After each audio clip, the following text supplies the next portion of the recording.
This is the Coffee Playdate podcast, and I am Dr. Olga Dingar, hospitalist, mom of 3 under 6, and a life coach for women physicians and professionals.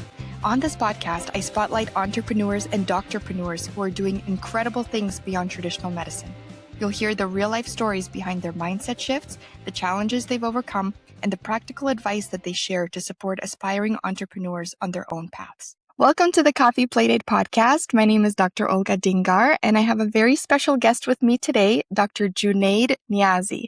Welcome. Hi, Olga. Thanks for having me today. I'm excited to get started. I always like to ask my guests if you drink coffee, and how do you like your coffee? I'm a bit of an odd duck. I don't like hot coffee. I like room temperature or iced, even in the bitter, bitter cold. But has to not taste awful, meaning I have to add some form of dairy and some sweetener to it.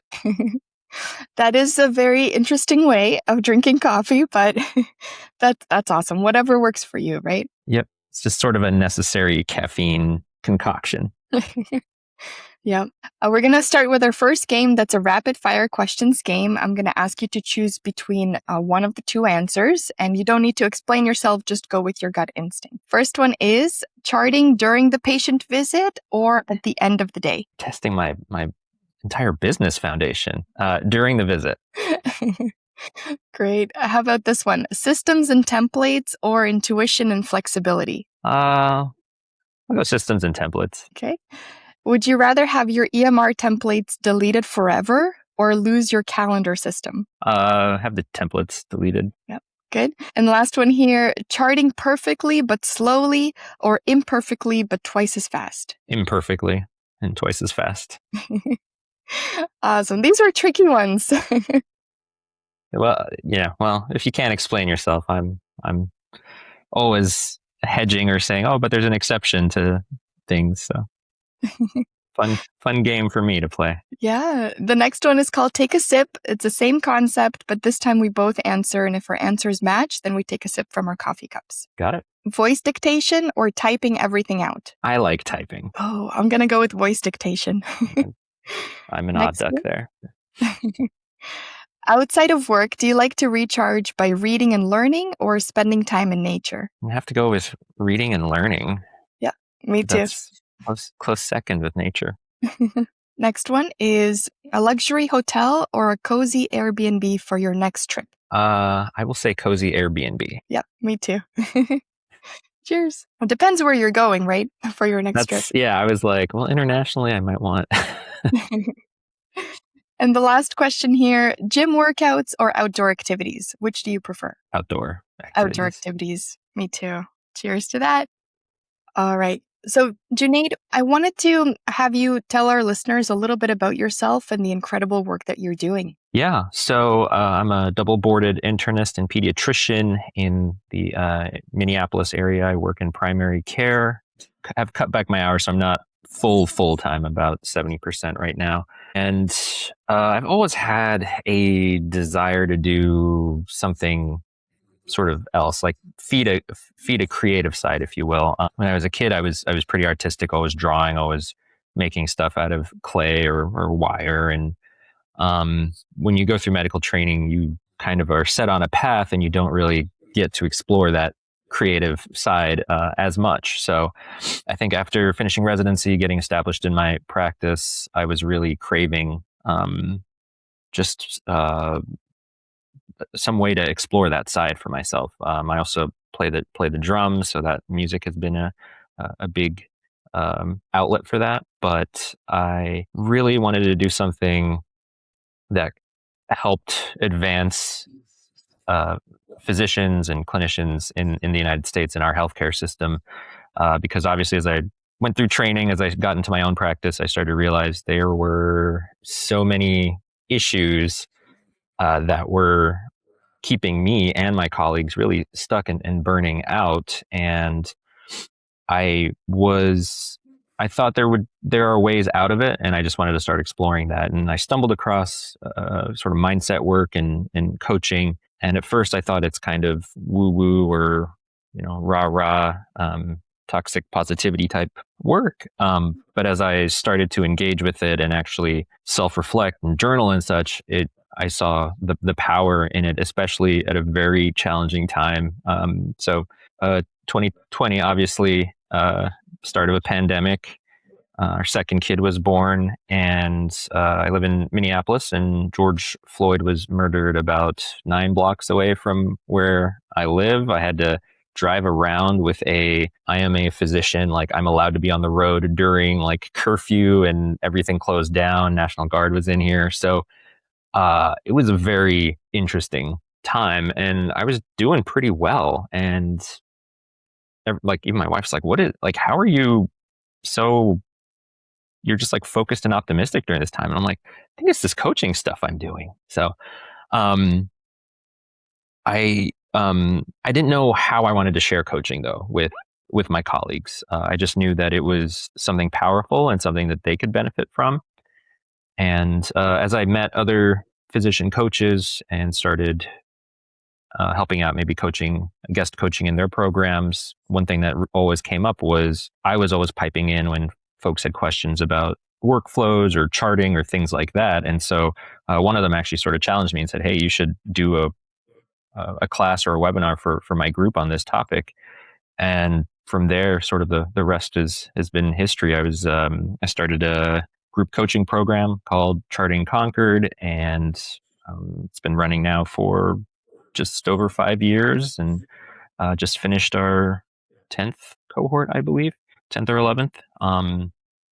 Collecting data about it, trying to build off of it and find new ways to reach physicians and APPs that are really considering leaving medicine because of all of the administrative burdens that are just the second job when they get home. Yeah, I mean, that's quite a journey. And I'm glad that you stumbled upon coaching, because I also believe there's incredible potential to really transform your life when you work with a coach. Now, do you feel like you are just as energized now working with your clients as you were when you got started 5 years ago? Yeah. I mean, I think there's Zoom was new to everybody. Meeting people across the country was a little bit new. So there was maybe a little novelty at that point. But even with this last cohort that finished up about a month ago, I mean, the energy is high on the calls.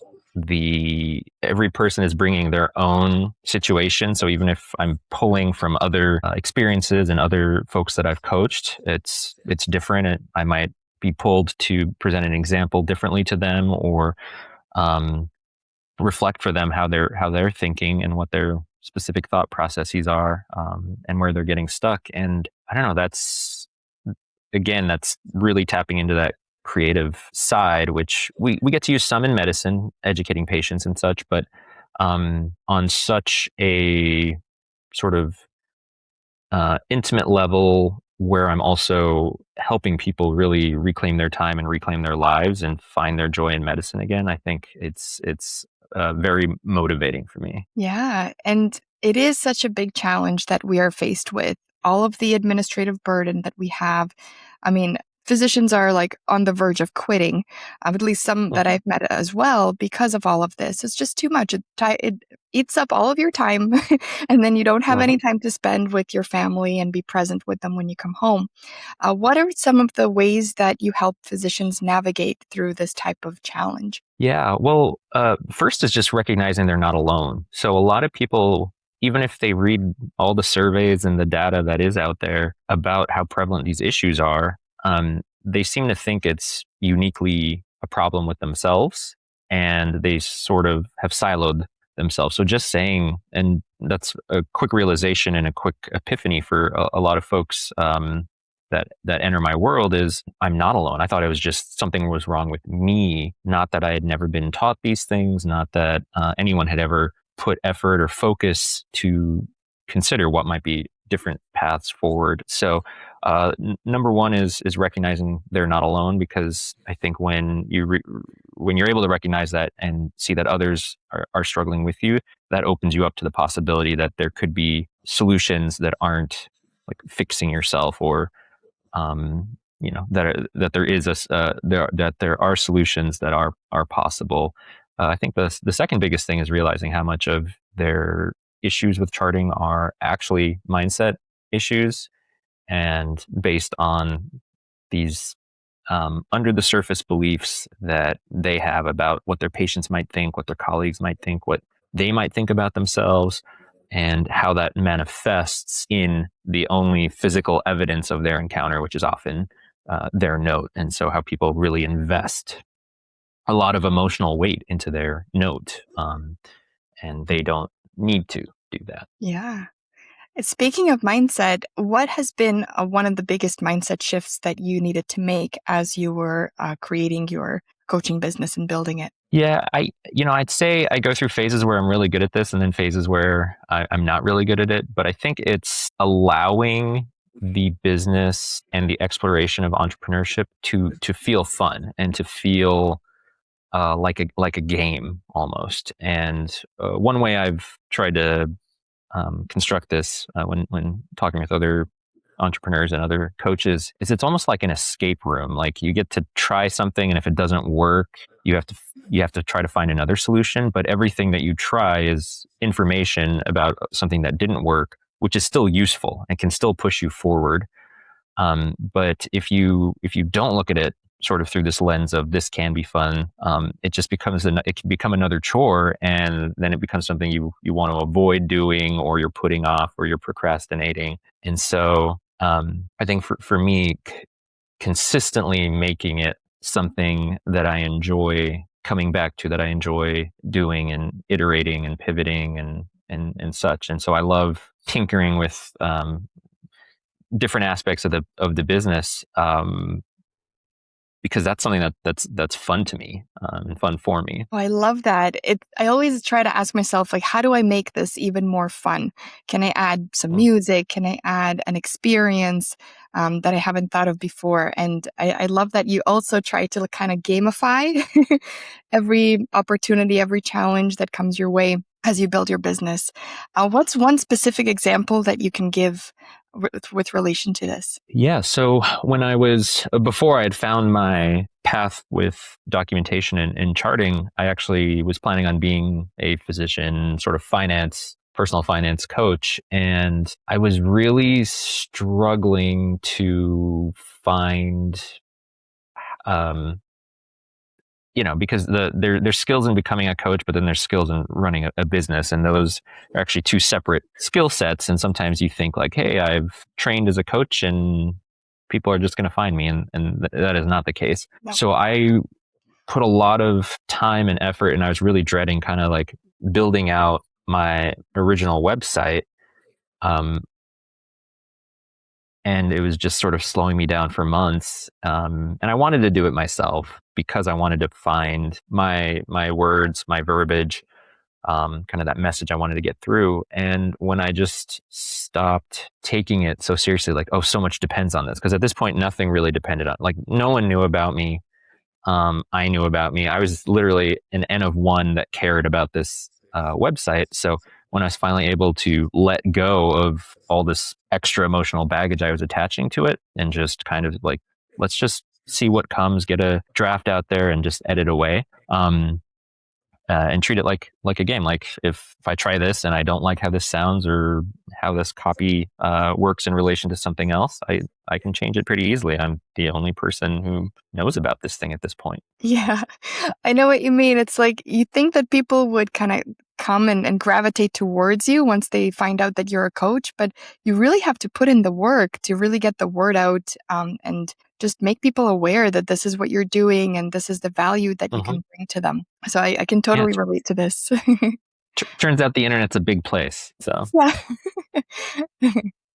Now, we talked about mindset, and I want to shift a little bit to challenges. So thinking about a challenge that you've had in the past on your journey, what was that challenge and how did you learn and grow from it? Yeah. So this is related to the gamifying sort of aspect of it, but recognizing that I am often the bottleneck in my business, and figuring out how can I offload the work that doesn't require my expertise, my input, while keeping the business feeling like it's still mine. And I think when one of the challenges is we often treat our business like a baby, and you just kind of want to like, protect and nurture that baby. But a baby can cry at any time of the day, needs to be fed, needs to have its diapers changed all the time.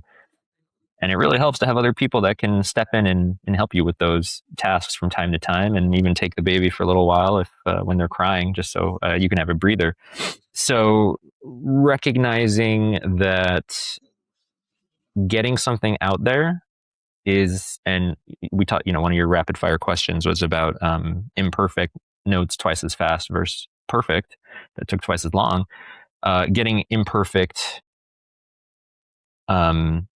anything out there, program, blog post, podcast, whatever it may be, is just way, way better than not getting it out and letting 80% of the work you've done, all the cognitive labor part of it, just sort of wallow and fester away.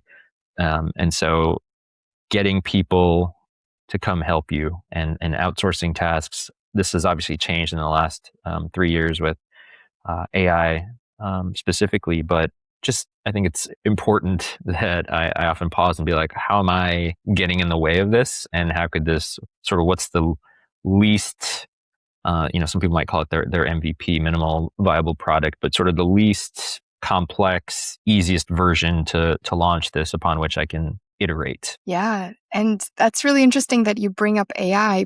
There have been some AI tools like an AI scribe and other things that were introduced that help them become more efficient at charting.